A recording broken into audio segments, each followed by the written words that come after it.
Kula badhe matur bilih khatam niku sae. Setunggal hikmahipun mengeluarkan Quran minal ghorobah ila syuhra. Jadi kalau banyak yang hafal Quran yang mungkin bagi orang banyak itu enggak terkenal menjadi terkenal. Jadi kathah tiyang semaan, kathah tiyang deres, kathah tiyang sing tersiksa kalau ada yang salah. Terus baru kayak apal niku radi jaim. Nah, riyen zaman rong apal ana maca salah tenang ae, bareng wis apal lu tersiksa. Sampai kata kejadian salat itu batal gara-gara makmume niku mboten trima imame salah. Jadi maca bareng dung imame niku salah dielingno. Dielingno ora ngandel terus nek ora percaya delok Quran ya, akhirnya nggih batal wong ngomong. Terus cerita-cerita tentang tahfidz kula matur Gus Alawi niku cerita-cerita seputar Quran. Terus riyen kula cerita betapa sulitnya sahabat mengumpulkan Quran. Dulu itu pernah ada 2 ayat yang wawunya itu agak-agak kelihatan hilang. Ini ku tenggene ayat laqad taballahu 'alan nabi wal muhajirin wal ansori. Dan niku setelah itu tuh wawunya agak burem. Apa enggak ada wawu?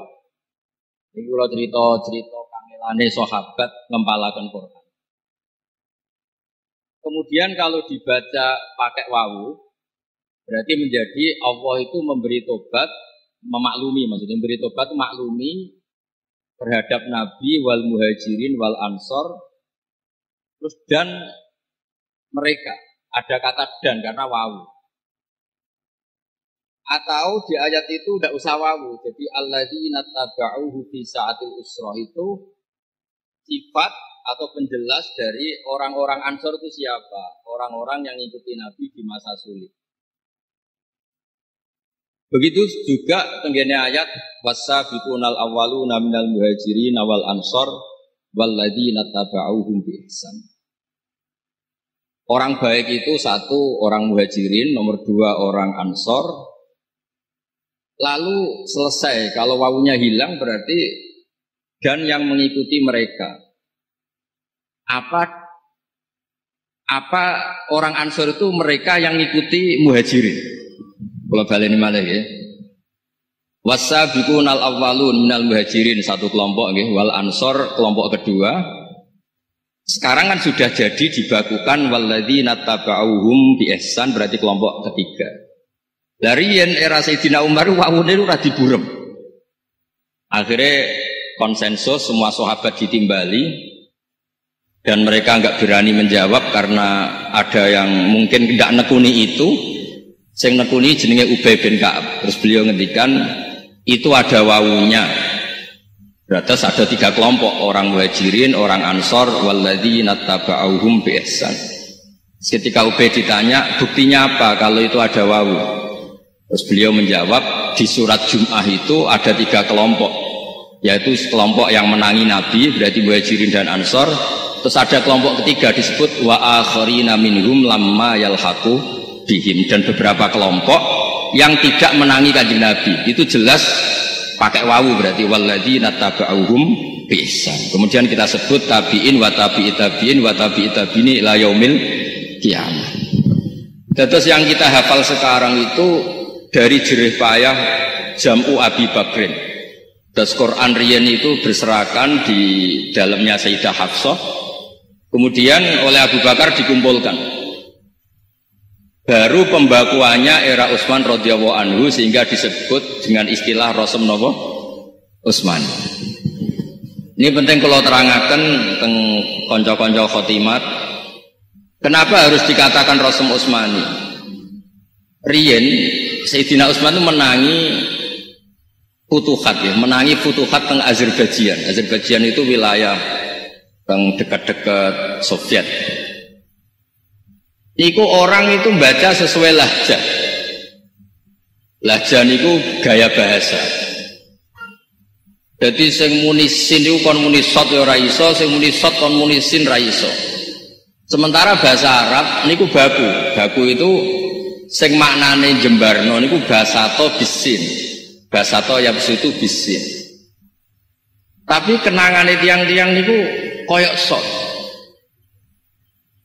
Lasta alaihim bimusaitir. Sing maknane nguasai iku bisin, bimusaitir. Tapi qiraa'ah Asim min riwayat Hafiz niku bimusaitir bisot. Nah niku akhirnya jadi perdebatan. Terus perdebatan yang mengharuskan harus dibakukan. Niki kula kepengin kersane kanca-kanca hafidhah belajar malih teng Gus Alawi napa teng Gus Hadi kersane ngertos sisi lughatul Quran. Mergi kathah ulama kados Imam Sibawayh, kados ulama-ulama ahli lughat. Kados Ibnu Malik. Ibnu Malik nak maos Quran iki mboten maos maknane. Maos misale ya ayyuhalladzina amanu mayyartadda minkum an dini. Man itu huruf jazim. Karena yang dijazmkan tuh fi'il mudhoaf boleh yartadda pakai idgham, tapi terusannya sebagian ayat wa may yartaddu minkum an dini, berarti fakul idgham. Jadi kalau kekaguman model ahli nahwu itu betapa Quran itu mengadopsi semua lughat yang jalan di Arab. Karena secara kaidah nahwu jazmin wa syibhil jazmi takhirun kufi. Jadi orang boleh bilang lam yamudda, boleh bilang lam yamdud. Boleh bilang mudda, boleh bilang umdud. Berarti boleh mayar tada, boleh bilang mayar tadi. Karena itu keahlian yang menjadikan mereka kagum. Hadal Quran maliyun bil Arabiyah. Ini Quran luar biasa bahasa Arabnya. Semua potensi lughat dipakai. Jadi pengagum Quran itu macam-macam. Wonten tiyang malih sing mun kang mboten usah kang malah bingung nek beto mriki mawon salam iki. Niki ra bid'ah niki wong ngaji disukani. Mun kesane teng mriki. Nggih kula cerita nak khatam itu sementing didres niku pun lazim. Kula badhe cerita ilmiah mawon. Karena niku wilayah sing kula tekuni. Wonten ulama Imam Amudi niku sing dikagumi Syekh Mahfud At-Tunusi babae garwane Gus Alawi. Imam Amudi niku maos amkhuliku min ghairi syai'in. Mosok bumi sing wujud, langit sing wujud kemudian diciptakan oleh ketiadaan. Mesti hadhil maujudat mesti khalaqaha maujudun, jenenge barang ana sing gawe mesti ana. Mosok barang ana kemudian penciptanya sesuatu yang tidak ada. Niku disimpulna saking ayat am khuliqu min ghairi syai'in. Karena Imam Amudi gadah sanad riyen Jubair bin Mut'im niku sahabat sing riyen pinter-pintere wong Arab.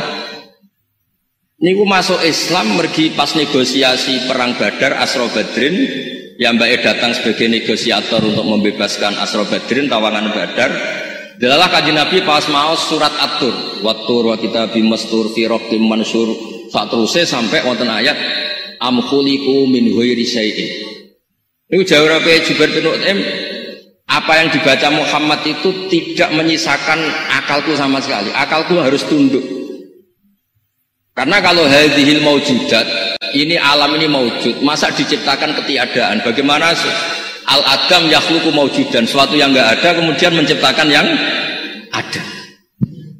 Niku dadosaken Imam Amudi wa min karomatihi ini sing diceritakno Syekh Mahfud At-Tunusi. Kalau ini di sini Gus Maham kan maca At-Tarmasi, pokoknya niku nak teng sarang bae Gus Alwi niku ngendikan ajamin fasna bihi masita. Mulane ana Turmudi, Tirmidzi, Tarmidzi, Ustukhri, Istokhri sembola sak ketemu. Ya sing sakake Mbah Fadl As-Senori dadi nur As-Sinoiri wong bahasa Jawa dielalu ya pusing tenan. Imam Amudi niku keramate niki sing diceritakno Syekh Mahfud At-Tunusi. Niku kan mulang malaikat, kan mulang tauhid, mulang matematika. Niku lho bolak-balik ceritane. Ditang malaikat niku didhawuhi ngeten mbek pangeran, kon ngaji tauhid tambah Imam Amudi. Lah Imam Amudi niku sinten Gusti? Guru matematika. Imam Amudi niku guru matematika. Terus dikanerangaken bagaimana Anda yang manusia teng bumi kok ruwet. Dandutan ya ono semacam-macam ono. Kok iso roh pangeran tenanan niku piye? Terus Imam Amudi nulis angka 1 2 3. Badhe niku nulis angka 1 juta, 1 miliar. Pokoke nulis ngawur mawon sampeyan nulis.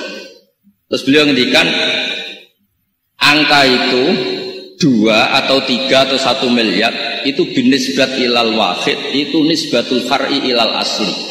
Cek angka cek loro, cek telu, cek sak miliar dibandingkan angka 1 itu nisbatul far'i ilal asli. Kabeh mau cabang dari angka 1. Makanya bahadil maujudat asluha wahid. Ini ku Allah Ta'ala. Jadi aku roh pangeran ora usah koyo kowe malaikat ngenteni nggawa aras dadi panitia kiamat lagi roh pangeran. Dadi akhirnya itu diakuni betapa barokah matematika. Angka seberapa banyaknya niku bin nisbat ilal wahid kabeh niku cabang. Nisbatul far'i ilal nawa asli niku dalile saking amkhuliku min ghairi syai'in. Masa donya sing koyok maujudat ngeten iki dimulai tanpa sesuatu sing wujud. Terus tiang nekuni Quran macam-macam. Wonten sing nekuni kados santri-santri sing kapayu rabi.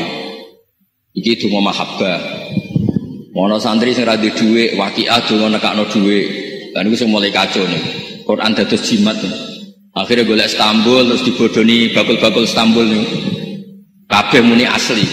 Tapi regane mung 20.000. Kula nate teng pasar niku takok, "Mas Istanbul regane piro?" 20.000, Gus. Nak sak piro? 1 juta. Niku Pak didol teng putih-putih nak sing ngedol keramat niku ya terus koyok larang. Ini sakake-sakine Quran. Dados tiyang nekuni Quran sing disebut ahlul Quran, ahluwah wa khosotuh niku termasuk nekuni makna. Kalau ingin matur tentang pondokipun ning Izah kula matur nekuni makna itu juga amrun muhimun, sesuatu yang prinsip. Mungkin ini mbak-mbak harus mengkaji ini juga. Sakta, kalau bolak-balik cerita. Sakta itu keharusan siyakul kalam. Mergi ada 2 lafadz yang kalau tidak disakta itu melahirkan salah paham. Ya misalipun yang terkenal gitu. Walam yaj'allahu iwaja. Allah tidak menjadikan Quran itu iwajan ing bengkong. Nak sampean waca langsung qayyiman lan ora digawe ing jejeg. Berarti Quran itu tidak bengkok, juga tidak nopo lurus, tidak jejeg. Itu kan fasadal makna, makna menjadi rusak. Tapi kalau disakta, Allah tidak menjadikan Quran itu bengkok, mandek. Ora bengkok itu apa? Qayyimah, maknane jejeg. Kados kula bolak-balik nyontokno, "Cung, aku aja celokno Zaid, mandek Umar." Berarti yang harus dipanggil napa? Umar. Tapi kalau tidak ada jeda, aja celokno Zaid, Umar, Bakar, berarti semuanya dilarang dipanggil. Sehingga filosofi sakta itu memang keharusan. Begitu juga kalau sering nyontokno, ketika orang kafir bangun dari kubur, mereka tanya, "Mam ba'atsana mim marqadina?" Sing nangekno aku iku sapa? Justru jawab kalian Allah, hadza ma wa'adar rahman. Iki wis wayahe Allah buktekno janjine. Jadi sing awal kalimatul mustafhim atau kalamul mustafhim, sing kedua kalamul mujawib. Sehingga ada tanya jawab. Nah, karena tanya jawab enggak boleh dibaca langsung, nanti fasadal makna. Makna itu menjadi rusak. Itu juga ada pakar-pakar yang menekuni spesialisasi saktah wakaf. Mulane ngendikane Ibnu Jazari ngendikan wa ba'da tajwidi kalil hurufi la budda min ma'rifatil wuqufi. Setelah Anda tajwidnya benar, Anda harus nekuni wakaf. Ada beberapa wakaf. Dawi Abdul Hadi Segaf tenggene surat Zumar utawi surat Mukmin. Begitu juga telah menjadi titah Allah kalau orang-orang kafir itu pasti ashabun nar. Coba kalau sampean baca wasol, itu sampean nanti bisa didemo sama malaikat. Kalau sampean baca wasol itu ashabun nar itu siapa? Alladzina yahmilunal arsy. Itu betapa tersinggungnya malaikat hamalatul arsy karena menjadi badal cara nahwu dari ashabun nar. Jadi kalau suwun mbak-mbak sing hati-hati wakaf, masa semaan kesusu ya mboten usah diabrak mawon wakaf nis. Wa kadzalika haqqat kalimatu rabbika 'alal ladzina kafaru annahum ashabun nar waqaf. Terus alladzina yahmilunal arsya niku mubtada berdiri sendiri, mengke khabare niku yusabbihuna bihamdi rabbihim. Itu wakaf-wakaf yang dicontohkan Habib Hadi Segaf tengene kitab Qiraatu Nafi'. Kersane orang itu tahu sisi ekstrimnya. Jadi sama nak belajar wakaf, niku delok sisi ekstrimnya. Betapa ashabun nar niku boten saged diterangno kalian alladzina yahmilunal arsya. Karena ashabun nar tentu tidak orang-orang sing yahmilunal arsya. Terus nomor 3 dari sisi makna. Kula sering maos kitab Kula nu gadah kitab Rasul Utsmani kata. Di antara sing kula gadahi niku kitab tentang kecerdasan Qur'ani. Niku beliau ngendikan hatta inna tilawatal makna afdalu min tilawatil lafzi. Sehingga pada akhirnya tilawatul makna itu juga kadang-kadang lebih utama ketimbang tilawatul lafzi. Misalnya ngeten ya, niki kula suwun terutama teng kangkang. Ada banyak hafid yang karena tidak pernah belajar fikih itu tidak risau kalau ada nikah atau cerai yang tidak sesuai syar'i. Karena dia tidak pernah tilawatul makna. Dan ini PR betul bagi kita semua. Saya ulang lagi, ini PR betul. Misalnya nyuwun sewu, ada orang ngangkat anak putri. Karena mulai kecil, yang ngertinya itu bapaknya. Ketika nikah, dinikahkan bapak angkat. Di komunitas yang tidak ngerti fikih itu gak tersiksa. Padahal yang boleh jadi wali itu bapak nopo kandung. Dan Allah Ta'ala telah membatalkan at-tabani. Anak angkat secara nasab. Itu buatan nangsal jados wali. Dan itu Allah ngendikan secara jelas ud'uhum li abaihim wa aqsatu indallah. Sehingga kalau nu kepengen niki cerita mawon niki cerita jangan sampai keterkenalan nafate Quran niku tidak diimbangi dengan keterkenalan makna. Kula gadah cerita zaman sahabat. Subi'ah al-Aslamiyah niku nglahiraken. Nggih dados bojone badhe kapundhut 16 hari saking bojone kapundhut niku piyambake watul hamli. Akhirnya beberapa sahabat itu debat. Yang satu diikutkan partai atau kelompok walladzina yatawaffawna minkum wa yadharuna azwaja yatarabbasna bi anfusihinna arba'ata asyhurin wa asyra. Karena ini ditinggal mati suaminya, idahnya pakai partai 4 bulan 10 hari. Yang sebagian sahabat mengikutkan kelompok wa ulatul ahmali ajaluhunna ayyadhana hamlahun. Karena ini hamil, maka idahnya itu ya sudah melahirkan. Berarti lebih cepat karena 16 hari dari suaminya meninggal dia sudah melahirkan. Datang Sayyidina Umar radhiyallahu anhu. Beliau ngendikan agak ekstrim, agak kasar. Menadak 16 dino, mbok bojone rung dipendhem angger nglahirno ya iddah bar. Laukana zaujuha 'alas sarir lang qadat iddatuha. Suaminya andekan diranjang sekalipun belum dikebumikan, kalau dia melahirkan ya iddahnya selesai. Nah dulu, ini kalau cerita, dulu sahabat itu menghafalkan maknanya Quran itu sama dengan semangatnya menghafalkan lafaz. Jika aja sampai keterkenalan Quran secara lafaz, boten diimbangi keterkenalan makna. Akhirnya nyuwun sewu akeh cah hafid, bayangno hafid juga mantu wong sugih terus dirumat sing wedok. Niku Qur'ane meradi kuwalik. Mergo ar-rijalu qawwamuna 'alan nisa bima faddalallahu ba'dahum 'ala ba'di wa bima anfaqu min amwalihim. Dadi nek wani dadi wong lanang nafaqah min amwalihim. Lah niki Qur'ane dekne min amwalihinna. Wong lanang dinafaqahi donyane sing wedok. Niku mun pecundang, niku mun masalah. Soal takdir gitu napa-napa lah wong bejo. Tapi itu sudah ndak bener nek. Lan kula nate maos teng kitab kena lanang tenan maca Quran ya yunfikun. Kita hafid, kita punya mental ingin memberi. Jangan kita hafid, bayangno nek sapal Quran diumrohno wong gratis, digekno omah, digekno masjid. Berarti Quranem kuwale, ora yunfikun tapi yunfakun. Jadi macane yunfikun, mentale yunfakun. Jadi macane yunfikun yang memberi infak, mentale ingin diinfaki. Nah, hal-hal seperti ini cara kula juga tidak kalah pentingnya supaya bersamaan dengan kita yang punya status ahlul Quran, ahlu wa khosotuh, bersamaan dengan itu juga kita mbuh pira kadare, kula suwun mbuh pira kadare niku punya mental-mental Qur'ani. Mulane kula nu ngantos sak mangke nggih, pokoke ngapal Quran nggih apal mawon, mulang tafsir nggih mulang mawon. Kula mboten nate kepikiran dapat terkonversi oleh dunia napa pangkat, mboten nate kepikiran. Karena ketika Allah Ta'ala mensifati para rasul yang notabene itu adalah orang sing balagha anillah risalata wa ahkama, orang yang menyampaikan risalahnya Allah, ternyata Allah nyifati rasul kadang niku ya qaumit tabi'ul mursalin.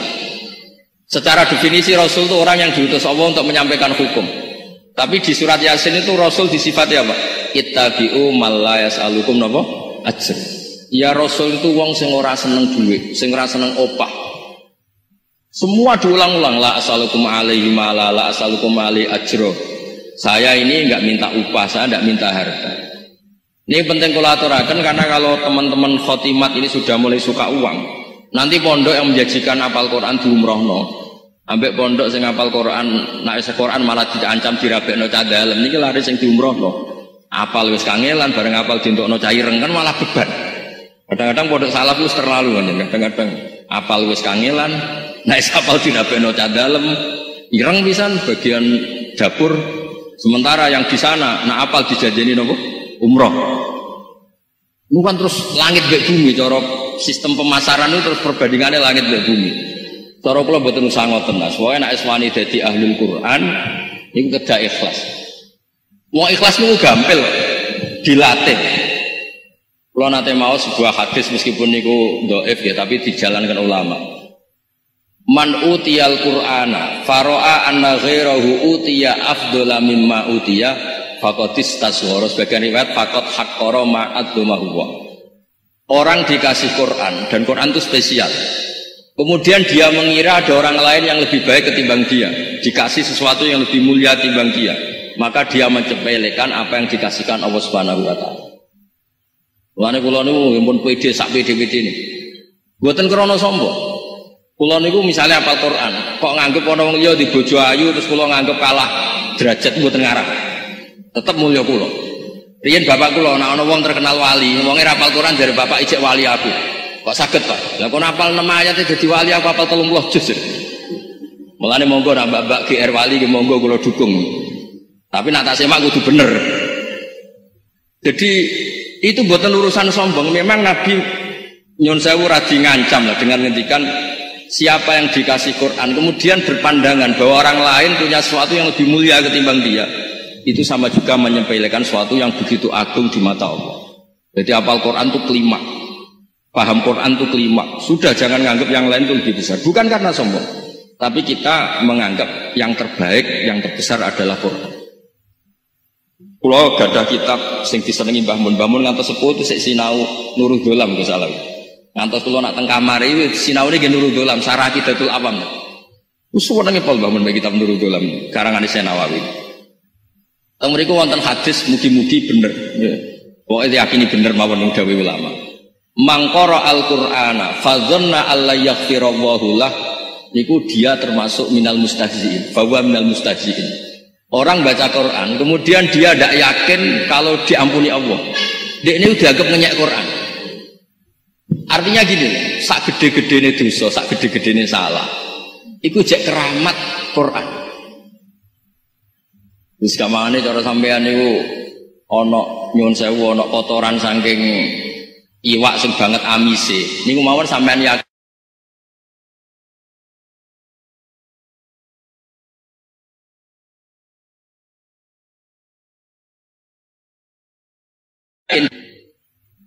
niku kan sami kalian ngrayune wali-wali riyen tenggene Allah taala. Wali-wali riyen nak ngerayu tenggene Allah taala ngeten. Huwa ghafirun huwa rahimun huwa afi.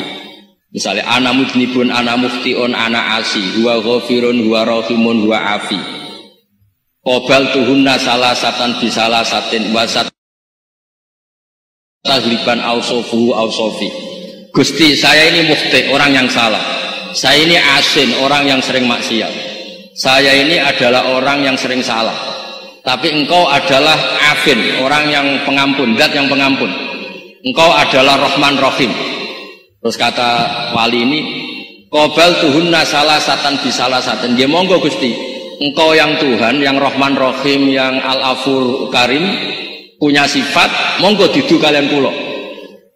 Mesti jenengan sebagai pemenangnya, wasataghliban ausofu ausofi. Mosok pangeran muni Ghafurur Rahim trimo kalah dosane mek kangkang mergo sering delok mbak-mbak. Kan ya ora lucu. Mosok sifat Ghafur Allah kalah mek maksiate manusa. Meskipun itu ngendikane orang-orang yang lagi jadab, itu bukan penting. Yang penting dawuh Syekh Nawawi Banten itu mangqara al-Qur'ana fadzanna alla yaghfirallahu lah niku fahuwa minal mustahziin. Terus kula suwun supaya napa nggih, kula niku kan sering trauma. Kula kan urip lami teng Jogja, ngantos sak mangke sering teng Jogja. Jutaan mungkin ribuan ya mesti. Alumni pondok nggih mboten langitan, mboten sarang, mboten pondok putih mawon. Rata-rata niku ora sopan. Wis hafal Quran, orang ngrasa pinter. Tahu ngaji takrib, orang ngrasa pinter. Akhirnya rawani dakwah. Sementara iki ra hafal Quran, ya ora tahu mondok, ora tahu ngaji hadis, dakwah pedene ra karuan. Jadi tawadhu Anda ini sudah menjadikan kita kehilangan stok dai. Pidato rawani, majelis taklim rawani, sing ra iso ngaji wani. Alasannya tawadhu. Terus dari fakta niku kula risau lah terhadap teori tawadhu, teori bab ini di bab ini. Mergi akhirnya kan kecolongan orang yang harusnya ahli Quran, khatam, diwisuda, ono lesensine, orang wani tampil. Sing kono lagi seneng-senenge Quran lagi 2 minggu, 3 minggu tampil dalil. Itu juga kita ikut salah. Mulai zaman bapak anak kula mboten pati wani mulang dewe bapak. Iku tawadhu ora tanggung jawab tuh. Jadi kalau ada orang beto Quran kemudian tidak berani tampil, bapak mboten istilahno tawadhu tapi mboten tanggung jawab. Terus kula suwun bapak sing mun khatam, wis ketokno nak. Anda ahli Quran, Anda sudah punya sesuatu yang terbaik. Jadi ora usah kesusu rabi wis punya sesuatu yang apa? Terbaik. Kok di bojo elek tenang ae duwe sesuatu yang terbaik gini kurmane napa hafal Quran. Terus kula suwun niki ingkang terakhir kula cerita ilmiah. Riyen Imam Hafiz ngaos Imam Asim niku 35 tahun. Jadi monggo nak mbak-mbak badhe ngaos tahqiq niku kinten-kinten 35 napa tahun. Terus per hari hanya 5 ayat. Sehingga Hafiz ini dianggap kredibel ketika meriwayatkan Imam Asim. Nggih pancen riyen niku Quran wau kula critakaken. Mboten enten titik, mboten enten harokat. Sehingga kalau misalnya mamang selain talak min af'il masyayikh, sekali mamang itu nggak ada solusi kecuali tahqiq. Tahqiq niku nggih cara sakniki mencari berbagai sumber. Mergi mau ndak mau. Kula bolak-balik cerita. Imam Hafiz niku ngajine Imam Asim niku diulang walam yakul lahu kufuwan ahad pakai wawu. Imam Syu'bah diulang Imam Asim walam yakul lahu kufuwan ahad pakai hamzah. Sesuk dua murid ini pas teng pondok cocokan. Kang kowe mau ngajimu piye walam yakul lahu kufuwan ahad. Nak kowe ngajimu piye walam yakul lahu kufuwan ahad. Jika masyhur ketika kita menyebut qiraatu Asim harus ditambahi min riwayati Hafiz. Karena Imam Asim punya rawi namanya Syu'bah. Dan itu beliau punya cara qiraah yang beda dengan riwayatu Hafiz. Akhirnya muridnya loro niki komplain teng gurune. Kenapa kita menjadi beda padahal min syaikhin wahid yaitu Imam Asim. Masyhur itu terus Imam Asim jawab, "Aqra'tuka ya Syu'bah ala ma aqra'ani Zirun bin Hubais an Abdullah bin Mas'ud wa aqra'tuka ya Hafiz ala ma aqra'ani Abdurrahman As-Sulami an Ali radhiyallahu anhu." Akhirnya diketahui sanate Asim berarti Syu'bah an Asim an Zirin bin Hubais an Abdullah bin Mas'ud. Nah, sanad kita berarti Hafiz an Asim an Abi Abdurrahman As-Sulami saking Utsman, saking Sidina Ali, saking beberapa sahabat. Nah, kenapa ini yang menjadi qiraah masyhurah? Karena Sayyidina Ali manggen teng Kufah. Niki perlu dicatat. Ibnu Katsir itu qari'un makkiyun. Harusnya Mekah itu lebih populer ketimbang Kufah. Karena wahyu itu turun di Mekah. Tapi memang semua sejarah sepakat sakwise Rasulullah wafat atau intaqala ila rafiqil a'la itu sahabat akabir sahabat tidak ada yang ke Mekah. Akabir sahabat itu hidupnya di Irak. Fa inna aliyan sakanal Kufah wa Abdullah bin Mas'ud sakanal Kufah. Dan akabiru ashabi Rasulillah itu kata sing pindah teng Kufah. Sehingga sanad ulama Kufah itu a'la sanadan minal Makki. Sehingga Imam Asim sing tiyang Kufah niku sanate luwih dhuwur timbang sanate Ibnu Katsir sing teng Mekah. Mergi Kufah digeni akabirus sahabat. Mulane jenengan anak ngaji qiraah Safah niku wa ahlul Kufah yaqrauna bi kadza. Niku dados qiraah masyhurah. Mergi kita tahu semua Sayyidina Ali akhirnya manggen Kufah, Abdullah bin Mas'ud dia manggen di Kufah, dan beberapa orang top niku pindah teng Kufah. Teng Mekah namung wonten beberapa sahabat sing boten akabir sahabat. Gini wonten Usaid bin Khudair, wonten Abdullah bin Sa'id, tapi tidak sebanyak teng Budi teng Kufah. Itu dados dadi unik. Jadi Quran turun teng Mekah Madinah, tapi sanad yang paling cepat ila Rasulillah harus lewat Kufah. Itu nggih kula suwun meskipun ilmu yang tidak nopo tidak terkait dengan hafalan, kersane jenengan ngertos kenapa kiroah yang diriwayatkan Ahlul Kufah justru jadi kiroah nopo masyhur. Mulane nggih radi unik. Kiroah sab'an yang paling populer nggih kiroatu Asim riwayati Hafiz. Itu paling populer sak dunya. Sementara kiroatu Nafi', padahal Imam Nafi' itu tiyang Madinah. Uripe nggih teng Madinah. Ibnu Katsir uripe teng Mekah, sanate Mekah. Berarti pakar-pakar Quran niku uripe teng Kufah. Ya, karena ini jarang ya ada yang mau cerita ini. Uripe teng Kufah sedanten. Akhirnya barokah ini Kufah itu jadi markasnya ilmu. Ada Kufah, ada Baghdad, ada Basra. Setelah itu melahirkan ahli nahwi. Mulane agarana ahli nahwu mesti ahli Kufah, ahli Basra. Sing ngarang nahwu nggih tiyang Kufah, tiyang Basra. Akhirnya ilmu tasawuf nggih pindah teng mriku jenenge Hasan Basri. Terus wonten migrasi keilmuan sing dulu sentrale teng Mekah Madinah, sakniki sentrale teng Kufah, teng Baghdad, teng Basra. Terus niku asal usul kenapa wonten sama nak ngaos itqan niku wonten as-sahhul qiraati sanadan Asim. Wa as-sahhul qiraati i'roban Abu Amrin. Itu ada silsilahnya. Kenapa secara nahwu paling logis ini? Misalnya Imam Kisai itu cara baca agak-agak nyuwun sewu cara kasarane agak saenake dhewe dipek menangi dhewe. Ya mbek nak maca mboten wallahi rabbina ma kunna musyrikin, tapi mbek nak maca wallahi rabbana ma kunna musyrikin. Karena perasaane beliau itu wallahi demi Allah rabbana do pangeran ingsun. Tapi kalau kiraannya kita wallahi itu karena jer karena qasam, wallahi demi Allah ya karena jer ya badalnya rabbina. Tapi kalau Imam Kisai bacanya wallahi rabbana ma kunna musyrikin. Dan itu wajhul i'rab yang indah sekali, dan itu juga orang Kufah. Jika orang Kufah itu urun pinten wonten Imam Asim, wonten Imam Hamzah, wonten Imam Kisai. Jadi dari sab'ah itu orang Kufah itu nyumbangkan 3 qurra. Ya akhirnya populer. Terus niki cerita mugi-mugi boten menggurui, tapi kula kepengin kangkang napa mbak-mbak disajane cara oleh milah niku kula kepengin sing sering ngapal Quran niku kangkang. Tapi pengalaman kula dados kiai niku mbak-mbak 3 tahun 4 tahun khatam nak kangkang 7 tahun. Nggih alasane sabar lebih baik ketimbang kesusu ya. Jadi mbak-mbak niku pancen kedah cepet, uji nak selak tuwa nak kangkang santai mawon dari minas sobirin terus. Jadi memang kecenderungannya, tapi wonten teori sing rondo elek, tapi kula ya kadang-kadang setuju. Gus kena apa mbak-mbak gampang ngapal. Mergo biasa ngapal rego Gus. Dadi nek apal iku bangsa apalan iku cepet. Calanang bar tuku apa kan lali regane. Nek wong itu kan eling. Lah barokah ilingan niku kena nggo ngapal lho sik. Muga-muga pengamatan niku salah. Mugi-mugi salah nggih ngoten mawon. Wassalamualaikum warahmatullahi wabarakatuh.